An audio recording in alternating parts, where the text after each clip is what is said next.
जब देखती हूँ आपको सोफे पर इस तरीके से लेटकर मोबाइल देखते रहते हो। अगर आपको लेटना ही है तो अपने बेड पर जाकर लेटो। सोफे पर इस तरीके से कौन लेटता है? मम्मी जी बुरा मत मानना, ये जो सोफे हैं ना बहुत महंगे हैं और ये सोफे मेरे मम्मी पापा ने मेरे लिए दिए थे, ना कि आपके इस तरीके से लेटने के लिए। अब उठो, पैर नीचे करो, ढंग से बैठो। डॉली, तू किस तरह से बात कर रही है मुझसे?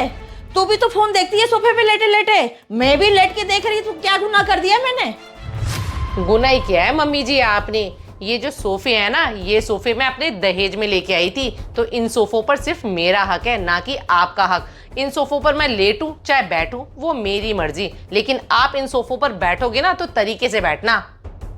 बोलो राजीव। मैं क्या बोलूं? तुम दोनों पता नहीं किस बात को लेकर बहस कर रही हो।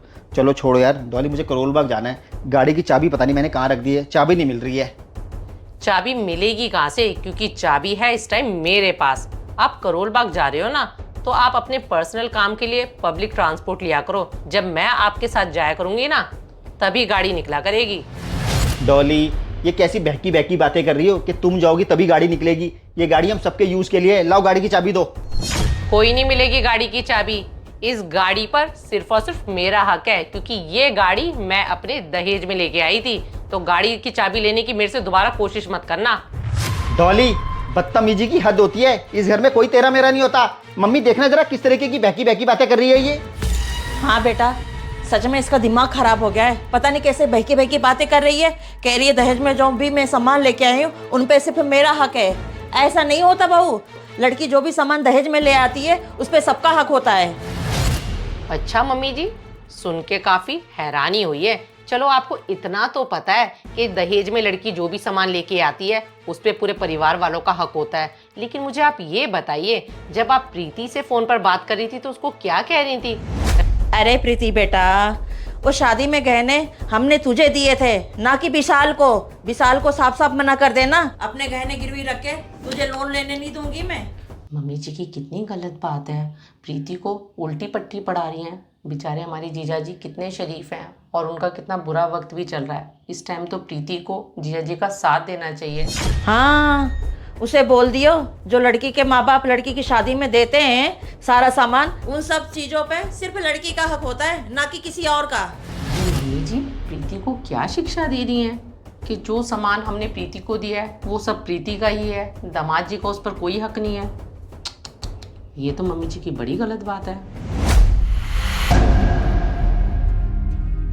मम्मी, ये किस तरीके की शिक्षा दे रही हो प्रीति को? विशाल जी बेचारे इतने सीधे हैं, इतने शरीफ हैं। इस मुसीबत की घड़ी में तो प्रीति को उनका साथ देना चाहिए, लेकिन आप उसको और भड़का रही हो। अभी डॉली ने मुझे गाड़ी की चाबी नहीं दी है। मैं जानता हूँ मुझे कितना बुरा लगा है। अब आप सोच के देखो विशाल जी को कितना बुरा लग रहा होगा। मम्मी, अगर किसी इंसान पर बुरा वक्त आता है ना, तो उसे इंसान पर अच्छा वक्त भी आता है। विशाल जी का भी बुरा वक्त चल रहा है, जैसे तैसे निकल जाएगा। लेकिन मुझे पता है विशाल जी को पूरी ज़िंदगी भर इस बात का दुख रहेगा कि उनके बुरे वक्त में उनकी बीवी ने उनका साथ नहीं दिया। मम्मी, इस तरीके से आप उनके रिलेशन ख़राब कर रही हो। मम्मी, बेचारे विशाल जी इतने शरीफ हैं और प्रीति पर इतना भरोसा करते हैं कि शादी के 2 साल के बाद ही उन्होंने अपना पूरा घर प्रीति के नाम कर दिया था, ताकि प्रीति को कोई इनसिक्योरिटी ना हो।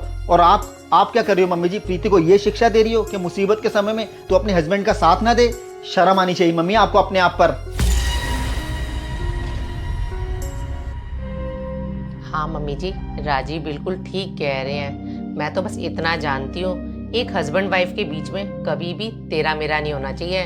जो हस्बैंड का है वो ही तो वाइफ का है, और जो वाइफ का है वो सब कुछ हस्बैंड का होना चाहिए। और मम्मी जी, इसमें थोड़ी गलती प्रीति की भी है, जो अपने घर की सारी बातें आपको बताती है, और आपको भी ना प्रीति को अच्छी सलाह देनी चाहिए।